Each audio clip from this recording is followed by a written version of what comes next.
আমরা মেরির রুমেই এক কোণে থাকি। আমরা অজু করে শেষ রজনী নামাজ আদায় করে শোয়ার ইন্তজাম করছি। এমন সময় রাহেবা মিস মেরি গমেজ এসে তার চন্দন কাষ্ঠে নির্মিত ও কারুকার্য খচিত কেদারায় বসে বলল, কি হে মুজাহিদ বন্ধুরা, এখনও আপনারা জেগে আছেন? ঘুমাননি?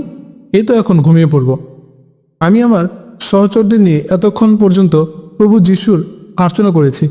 খোদাওয়ান্ত যিশুর নিকট বিপদ আপদ দূর করার জন্য প্রার্থনা করেছি। আপনারা এতক্ষণ পর্যন্ত কি করেছেন? আমরা এতক্ষণ পর্যন্ত আমার রব যিশু খ্রিস্টের ও বিশ্ব ব্রহ্মাণ্ডের খোদার নিকট প্রার্থনা করেছি।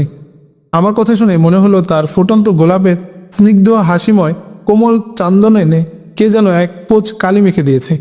আমি তার হাস্যোজ্জ্বল চেহারায় মলিনতার ছাপ দিকে পুষ্টযুগলে হাসির রেখা টেনে জিজ্ঞাসা করলাম, কি হে সুন্দরী, আপনার ইন্দু নিভাননের হাসির রেখা মিলিয়ে আদারচ্ছন্ন দেখাচ্ছে কেন?